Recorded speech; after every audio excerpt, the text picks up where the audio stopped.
എത്ര വലിയ പുല്ലിങ്ങുള്ള വാഹനത്തിൽ പോയാലും ആ വാഹനത്തിൽ അങ്ങോട്ട് എത്തിക്കുന്നവൻ അല്ലാഹുവാണ്.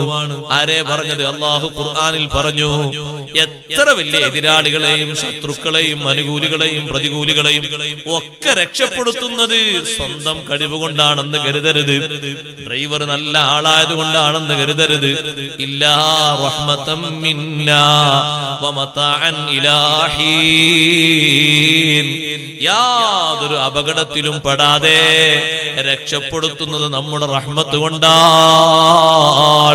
വമതാഅൻ ഇലാഹീൻ.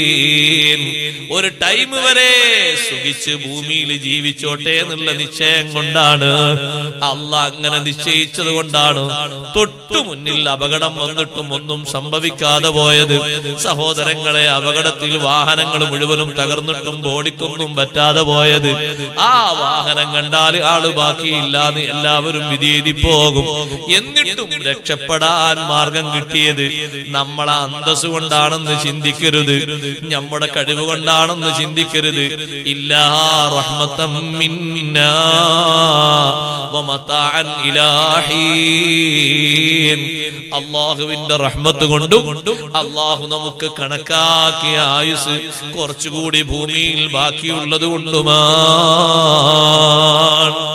അപ്പൊ കപ്പലിലൂടെയും വാഹനങ്ങളിലൂടെയും അപകടത്തിനൊന്നും പെടുത്താതെ ഇങ്ങനെയുള്ള ഈ സഞ്ചാരം അല്ലാഹുവിന്റെ വലിയ ഖുദ്റത്താണ്, വലിയ കഴിവാണ്. എത്ര എത്ര അപകടങ്ങളാ സംഭവിക്കുന്നത്. ആ അപകടങ്ങളിൽ നിന്ന് രക്ഷപ്പെടുന്നത് കണ്ടില്ലേ സഹോദരങ്ങളെ? ആ രക്ഷപ്പെടുത്തുന്നതും അല്ലാഹു കാവൽ തരുന്നതും അല്ലാഹുവിന്റെ കഴിവിലേക്കാണ് മനുഷ്യരെ ചോദിപ്പിക്കുന്നത്. ഇത്ര വലിയ അപകടം നടന്നിട്ട് എന്തേ ആർക്കും ഒന്നും സംഭവിക്കാതെ പോയത്? ഒരൊറ്റ ഉത്തരമേ ഉള്ളൂ. എന്താണ് ഉത്തരം? ഇല്ലാ റഹ്മതം മിന്നാ വമതാഅൻ ഇലാഹീൻ. അല്ലാഹുവിന്റെ കാരുണ്യം കൊണ്ടും നിശ്ചിത സമയം വരെ അവർ ജീവിക്കണമെന്നുള്ള നിശ്ചയം അല്ലാഹുവിന് ഉള്ളത് കൊണ്ടുമാണ്. മറ്റൊരു കാരണങ്ങളും അതിന്റെ പിന്നിലില്ല.